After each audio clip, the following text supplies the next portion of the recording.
Assalamualaikum warahmatullahi wabarakatuh. Nama saya Sidik Sazudin, NIM 19026007, Pendidikan Seni Rupa B, Fakultas Pendidikan Seni dan Desain. Kali ini saya akan membawakan etika pergaulan mahasiswa dalam Islam. Islam adalah agama yang mulia, mengatur segala aspek kehidupan termasuk pergaulan. Dalam Islam ada beberapa etika yang harus dipenuhi, dan hal ini tersebut dengan etika Islam.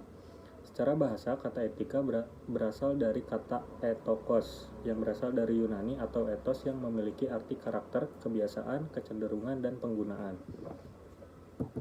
Kata etika itu sendiri juga cenderung identik dengan kata dalam bahasa Latin mos, yang artinya adat atau tata cara kehidupan.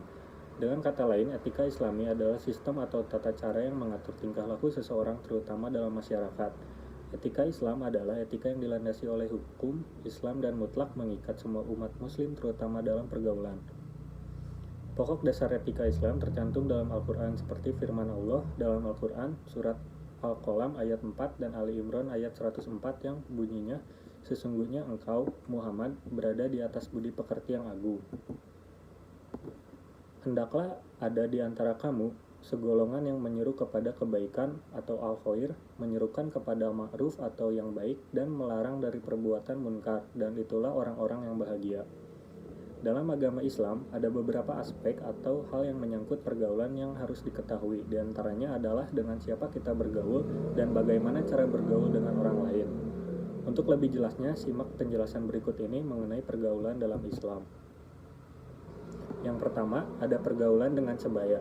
Teman sebaya atau karib adalah orang-orang atau teman yang usianya tidak tempat jauh dengan kita, baik sama maupun lebih muda. Adapun dalam bergaul dengan teman sebaya, kita harus senantiasa berbuat baik dan mengutamakan akhlak yang mulia. Hal-hal yang perlu diperhatikan dalam pergaulan dengan teman sebaya antara lain: yang pertama, ada mengucapkan salam setiap bertemu dengan teman sebaya dan sesama muslim. Jika perlu, kita bisa berjabat tangan, tentunya jika orang tersebut berjenis kelamin sama ataupun mahram kita. Lalu ada mengucapkan salam, hukumnya sunnah bagi umat Islam, dan menjawab salam hukumnya wajib. Senantiasa menyambung tali silaturahmi dengan saling berkunjung dan berkumpul untuk hal-hal yang baik maupun belajar bersama. Hal ini akan semakin memperkuat ukhuwah Islamiyah di antara para pemuda pada umumnya. Lalu ada saling mengerti serta memahami kebaikan dan kekurangan masing-masing, dan menghindari segala macam jenis perselisihan.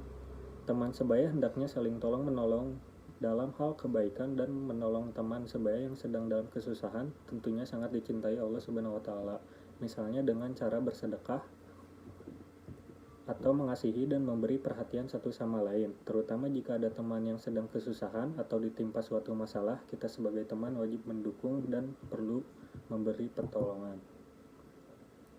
Lalu ada senantiasa menjaga teman dari pengaruh buruk atau gangguan orang lain, memberikan nasihat kebaikan satu sama lain, mendamaikan teman jika ada yang berselisih, saling mendoakan teman agar mendapat senantiasa berada dalam kebaikan. Lalu ada menjenguk jika ia sakit, datang jika diberi undangan, serta mengantarkannya ke makam jika ia meninggal sesuai dengan hadis berikut ini. Dari Abu Hurairah berkata, kewajibannya seorang muslim terhadap orang muslim lain 6 perkara. Orang beratnya kepada beliau, "Apakah itu ya Rasulullah?" Jawab Rasulullah SAW, "Jika berjumpa dengan diberi salam, jika diundang mendatanginya, dan jika dimintanya nasihat diberikan, jika bersin dan dia menyebut nama Allah, didoakan dengan beroleh rahmat, jika ia sakit ditengok, dan jika ia meninggal diantarkan." Baik, hanya segitu yang bisa saya sampaikan. Assalamualaikum warahmatullahi wabarakatuh.